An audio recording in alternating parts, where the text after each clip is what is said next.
A história de João e Maria. Às margens de uma floresta existia, há muito tempo, uma cabana pobre feita de troncos de árvores, onde moravam um lenhador, sua segunda esposa e seus 2 filhinhos, nascidos do primeiro casamento. O garoto chamava-se João e a menina Maria. Na casa do lenhador, a vida sempre fora difícil, mas, naquela época, as coisas pioraram. Não havia pão para todos. Mulher, o que será de nós? Acabaremos morrendo de fome.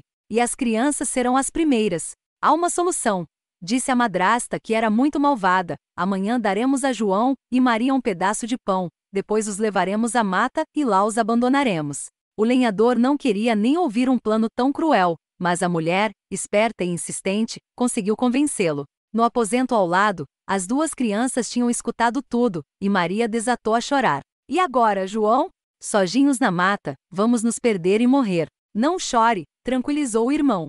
Tenho uma ideia. Esperou que os pais estivessem dormindo, saiu da cabana, catou um punhado de pedrinhas brancas que brilhavam ao clarão da lua e as escondeu no bolso. Depois voltou para a cama. No dia seguinte, ao amanhecer, a madrasta acordou as crianças.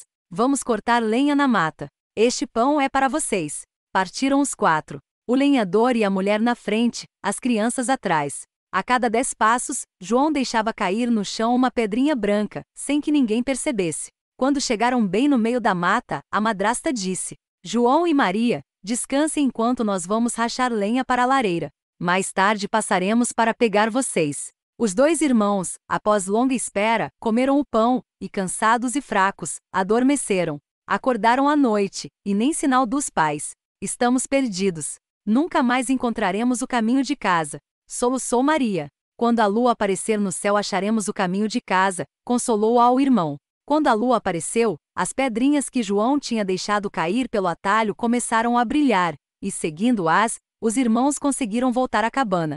Ao vê-los, os pais ficaram espantados. O lenhador, em seu íntimo, estava contente, mas a mulher não. Assim que foram deitar, disse que precisavam tentar novamente, com o mesmo plano. João, que tudo escutara, quis sair à procura de outras pedrinhas, mas não pôde, pois a madrasta trancara a porta. Maria estava desesperada. Como poderemos nos salvar desta vez? Daremos um jeito, você vai ver. Na madrugada do dia seguinte, a madrasta acordou as crianças, foram novamente para a mata. Enquanto caminhavam, Joãozinho esfarelou todo o seu pão e o da irmã, fazendo uma trilha. Desta vez afastaram-se ainda mais de casa, e chegando a uma clareira, os pais deixaram as crianças com a desculpa de cortar lenha, abandonando-as. João e Maria adormeceram famintos e cansados. Quando acordaram, estava muito escuro, e Maria desatou a chorar. Mas desta vez não conseguiram encontrar o caminho. Os pássaros haviam comido todas as migalhas. Andaram a noite toda e o dia seguinte inteirinho, sem conseguir sair daquela floresta, e estavam com muita fome. De repente viram uma casinha muito mimosa. Aproximaram-se, curiosos, e viram, encantados, que o telhado era feito de chocolate, as paredes de bolo e as janelas de jujuba. Viva! Gritou João. E correu para morder uma parte do telhado, enquanto Mariazinha enchia a boca de bolo, rindo. Ouviu-se então uma vozinha aguda gritando no interior da casinha. Quem está o teto mordiscando e as paredes roendo? As crianças, pensando que a voz era de uma menina de sua idade, responderam: é o Saci Pererê que está zombando de você. Subitamente, abriu-se a porta da casinha, e saiu uma velha muito feia, mancando, apoiada em uma muleta. João e Maria se assustaram, mas a velha sorriu mostrando a boca desdentada. Não tenham medo, crianças. Vejo que tem fome, a ponto de quase destruir a casa. Entrem, vou preparar uma jantinha. O jantar foi delicioso, e a velha senhora ajeitou gostosas caminhas macias para João e Maria, que adormeceram felizes. Não sabiam os coitadinhos que a velha era uma bruxa que comia crianças e, para atraí-las, tinha construído uma casinha de doces. Agora ela esfregava as mãos, satisfeita. Estão em meu poder, não podem me escapar. Porém estão um pouco magros. É preciso fazer alguma coisa. Na manhã seguinte, enquanto ainda estavam dormindo, a bruxa agarrou João e o prendeu em um porão escuro, depois com uma sacudida, acordou Maria. De pé, preguiçosa. Vá tirar água do poço, acenda o fogo, e apronte uma boa refeição para seu irmão. Ele está fechado no porão, e tem de engordar bastante. Quando chegar no ponto vou comê-lo. Mariazinha chorou e se desesperou, mas foi obrigada a obedecer. Cada dia cozinhava para o irmão os melhores quitutes. E também, a cada manhã, a bruxa ia ao porão, e por ter vista fraca e não enxergar bem, mandava: João, dê-me seu dedo, quero sentir se já engordou. Mas o esperto João, em vez de um dedo, estendia-lhe um ossinho de frango. A bruxa zangava-se, pois apesar do que comia, o moleque estava cada vez mais magro. Um dia perdeu a paciência. Maria, amanhã acenda o fogo logo cedo e coloque água para ferver. Magro ou gordo, pretendo comer seu irmão.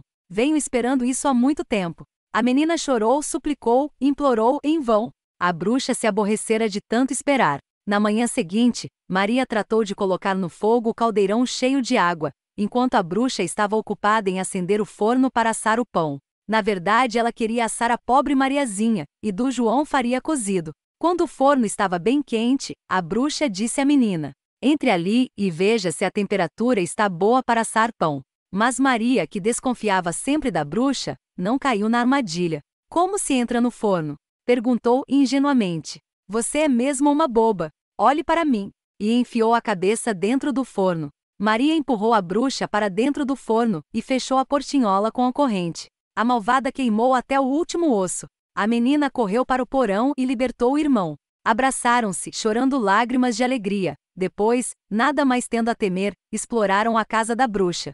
E quantas coisas acharam! Cofres e mais cofres cheios de pedras preciosas, de pérolas. Encheram os bolsos de pérolas. Maria fez uma trouxinha com seu aventalzinho, e a encheu com diamantes, rubis e esmeraldas. Deixaram a casa da feiticeira e avançaram pela mata. Andaram muito. Depois de algum tempo, chegaram a uma clareira, e perceberam que conheciam aquele lugar. Certa vez tinham apanhado lenha ali, de outra vez tinham ido colher mel naquelas árvores.